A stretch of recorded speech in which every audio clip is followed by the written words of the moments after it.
Ada 10 jenis kata yang ada dalam bahasa Indonesia.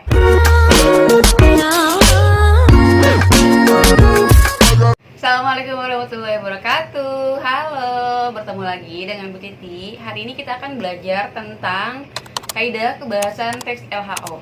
Nah, ini masuk ke dalam kompetensi dasar 3.2, yaitu menganalisis isi dan aspek kebahasaan dari minimal 2 teks laporan hasil observasi. Kemudian 4.2-nya mengkonstruksi teks laporan dengan memperhatikan isi dan aspek kebahasaan baik lisan maupun tulis. Jadi ini KD 3.2, lanjutan dari 3.1 yang sebelumnya, masih membahas tentang LHO. Apakah kalian masih ingat dengan teks LHO itu apa? Teks LHO adalah teks laporan hasil observasi yang berisi tentang pengamatan suatu objek atau aktivitas tertentu. Nah, melanjutkan dari materi tersebut, kita akan membahas secara detail apa sih kaidah-kaidah kebahasaan yang ada pada teks LHO tersebut. Mari kita mulai pembelajarannya. Sebelum kalian mempelajari kaidah kebahasan teks LHO, kalian wajib terlebih dahulu untuk mengunduh Kamus Besar Bahasa Indonesia atau biasa kita sebut dengan KBBI. Itu ada di Play Store atau App Store di ponsel kalian masing-masing. Kenapa kalian harus unduh terlebih dahulu aplikasi KBBI tersebut? Karena untuk mengetahui kelas kata dari sebuah kata nanti yang akan kita analisis. Nah, setelah kalian mengunduh aplikasi KBBI tersebut, ya, kita akan belajar terlebih dahulu satuan bahasa atau satuan gramatikal dalam bahasa Indonesia. Apa sih satuan gramatikal bahasa Indonesia? Satuan gramatikal itu adalah susunan terkecil hingga paling besar yang ada pada bahasa Indonesia. Jadi kalau kalian masih familiar dengan ukuran desimeter, sentimeter, meter, kilometer, dan lain-lain itu, di bahasa Indonesia pun ada ukuran-ukurannya. Jadi dari ukuran terkecilnya itu kita bisa sebut dengan kata, frasa, klausa, kalimat, dan wacana. Sebenarnya di dalam tangga atas ini, tangga satuan gramatikal ini, sebenarnya ada lagi sebelum kata itu namanya fonem dan morfem. Tidak terlalu krusial untuk dibahas di materi ini, maka ibu akan melewatkan dulu yang fonem morfemnya. Kita langsung ke satuan gramatikal bahasa yang ada yang 5 tersebut ya. Kata, frasa, klausa, kalimat, dan wacana. Kita mulai terlebih dahulu dengan satuan gramatikal terkecil, yaitu kata. Abdul Khair adalah satuan bahasa yang memiliki satu pengertian, juga deretan huruf yang diapit oleh 2 buah spasi dan mempunyai satu arti. Jadi secara mudahnya, kata itu adalah sebuah satuan terkecil itu yang sudah memiliki arti. Ketika huruf itu tersusun tapi tidak memiliki arti, maka dia belum termasuk kata. Misalkan bibu, BI-BU. Bibu, kita tidak mengetahui makna bibu itu apa, maka bibu itu tidak termasuk ke dalam sebuah kata. Kecuali jika kata bibu itu digunakan untuk panggilan terdekat orang tersayang kalian atau apa yang punya arti tapi yang mengetahui hanya kalian sendiri. Tapi secara umum, dalam bahasa Indonesia kata bibu tidak memiliki makna. Si kata itu sendiri punya jenis kata, ada 10 jenis kata. Yang pertama itu ada nomina, verba, adjektiva, pronomina, adverbia, numeralia, konjungsi, partikel, preposisi, dan interjeksi. Ada 10 jenis kata yang ada dalam bahasa Indonesia. Kali ini kita hanya akan membahas 2 jenis kata, yaitu nomina dan verba. Jadi 8 ini akan kita bahas mungkin sambil berjalan, karena tidak mungkin ibu langsung menjelaskan ke 10 jenis kata tersebut. Dari durasi waktu pun kita tidak memungkinkan. Oke, kita bahas terlebih dahulu mengenai jenis kata nomina. Nomina dalam Kamus Besar Bahasa Indonesia adalah sebuah nomina. Jadi nomina adalah nomina atau kata benda, kelas kata yang dalam bahasa Indonesia ditandai oleh tidak dapatnya bergabung dengan kata tidak. Jadi si nomina ini nggak bisa nih digabungkan dengan kata tidak. Contohnya, misalnya kata rumah. Rumah adalah nomina. Nomina itu benda, kata benda. Jadi si rumah ini tidak mungkin dikatakan tidak rumah. Yang benar adalah bukan rumah. Jadi dalam kalimat fungsi si nomina ini ada di subjek, ada di objek. Kenapa ada di subjek dan di objek tersebut? Karena si nomina ini merupakan kata benda yang memang dikenai pekerjaan atau sedang melakukan pekerjaan. Nah itu, jadi subjek dan objek. Contoh, Rahma memiliki sebuah buku. Nah, yang menjadi nomina adalah Rahma dan buku, karena si Rahma itu merupakan subjek, si buku itu merupakan objek. Sampai sini kira-kira sudah paham? Nah, kita lihat contoh nomina dalam sebuah teks besar. Nah, ini sebuah potongan teks ya. Ini ada di buku siswa Bahasa Indonesia kelas 10. Lupa halaman berapa. Kita lihat. The Topeng adalah salah satu tempat wisata yang terletak di Kota Batu, Jawa Timur. Keberadaan The Topeng tidak dapat dipisahkan dengan Museum Angkut karena kedua tempat ini berada di satu tempat yang sama. Tempat wisata ini seringkali disebut pula sebagai Museum Topeng karena memang berisi topeng dengan berbagai model dan bentuk. Jadi, apakah kalian bisa menemukan kata nomina yang ada pada teks tersebut? Selanjutnya, kita akan membahas tentang verba atau kata kerja.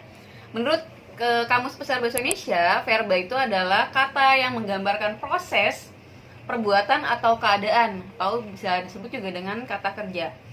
Nah, dalam kalimat, verba biasanya menduduki posisi sebagai predikat. Jadi beda dengan nomina. Nomina itu adanya subjek dan objek.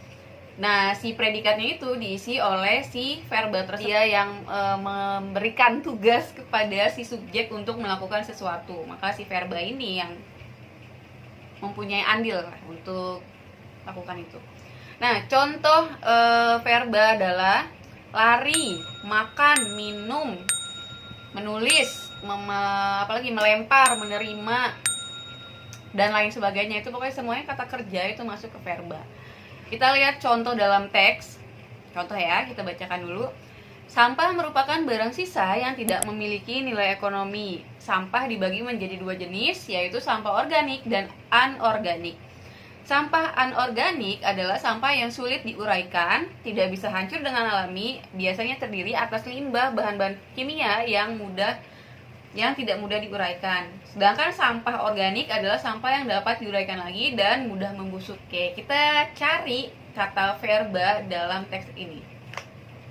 Nah, verba yang terdapat pada teks itu ada pertama merupakan, tidak memiliki, menjadi, ada dibagi, adalah, diuraikan, hancur, membusuk. Nah, itu merupakan verba yang ada pada teks. Apakah kalian bisa menambahkan verba yang di dalam teks apa saja selain yang sudah Ibu sebutkan? Tulis di komen. Oke, selanjutnya kita akan belajar tentang afiksasi. Jadi, afiksasi adalah proses pembentukan kata dengan cara menggabungkan afiks pada bentuk kata dasar. Jadi, afiks itu kalau kalian ingat itu ada me, ber, per, pe, dan sebagainya. Itu ada banyak sekali afiks. Afiks itu ada banyak sekali. Nah, kita bisa membagi dia ke dalam 5 golongan. Nah, yang pertama kita akan bahas terlebih dahulu secara detail apa yang dimaksud dengan prefiks. Nah, kita bisa lihat di tabel ini. Ibu jelaskan satu persatu ya. Prefiks itu ada jenisnya di, ter, ke, se, men, pen, pra, ap, a, per, ber. Jadi kalau kalian lihat di tabel itu si di-nya ini strip di dulu baru strip karena itu untuk menunjukkan ada afiks ini berada di depan sebelum kata dasar. Contoh, di plus makan sama dengan dimakan. Me itu merupakan afiks yang istimewa, kita bisa bilang seperti itu karena dia mempunyai banyak alomorf. Apa sih alomorf? Alomorf itu perubahan bunyinya banyak. Jadi ketika me bertemu dengan KTSP, maka dia akan melebur. Seperti apa contoh meleburnya? Misalkan me plus kunci jadi mengunci. Me plus tulis jadinya menulis. Me plus sapu jadinya menyapu. Terus me plus pesona kira-kira jadinya apa? Mempesona atau memesona? Ayo, ding ding ding, yang mana nih? Nah, yang benar adalah memesona karena P-nya itu melebur. Ini ada pengecualian. Jadi tidak semua huruf yang diawali KTSP itu bisa melebur, kecuali nih, ingat ya, ada kecuali jika dua huruf dari kata tersebut memiliki dua konsonan. Contoh dua konsonan itu misalkan produksi. Plus produksi jadinya memproduksi. Bisa diingat? Ya, Jadi ketika dia konsonannya ada 2, maka si huruf depannya itu tidak melebur. Tapi ketika dia satu huruf plus kunci, maka dia melebur. Bisa dipahami? Lanjut tentang infix. Jadi infix ini afiks yang diselipkan ke dalam kata dasar. Nah, ini contohnya memang tidak banyak. Ada el, em, er. Nah, contohnya kalau el itu contohnya el plus tujuk, maka jadinya telunjuk. Em plus jari jadinya jemari. Er plus gigi jadinya gerigi. Nah, itu jadi infix itu memang contohnya tidak terlalu banyak dalam bahasa Indonesia. Kita lanjut ke sufiks atau akhiran Contohnya itu ada yang diakhiri dengan isasi, terus an, kan, dan i. Kita akan berikan contoh. Global plus sasi maka jadi globalisasi. Terus manis plus an maka jadi manisan. Dan banyak lain contohnya ya. Lanjut ke konflik. Pengimbuhannya dilakukan secara bersamaan nih antara kata depan dan kata akhirannya. Jadi tidak bisa dia berdiri sendiri, awalan dulu baru akhiran atau sebaliknya itu nggak bisa. Jadi misalkan contohnya memperkan, memekan atau mei. Contoh, kan plus tanggung jawab. Mempertanggungjawabkan itu tidak bisa dipenggal. Mempertanggung jawab itu nggak ada, tanggung jawabkan juga nggak ada. Jadi mempertanggungjawabkan juga nggak ada. Adanya mempertanggungjawabkan itu digabung konfiksnya secara sekaligus. Jadi tidak bisa dia dipecah satu persatu. Itu namanya konfiks. Jadi ketika dia digabung secara bersamaan maka dia disebut dengan konfiks. Yang terakhir itu ada namanya simulfiks. Nah, simulfiks ini penasalisasian sebuah kata kerja, bisa juga dengan nomina, pokoknya apapun. Jadi dia membuat sebuah kata menjadi tidak baku. Tuh namanya simulfiks. Proses afiks ini membuat sebuah kata bisa berubah kelas katanya. Misalkan kata warna.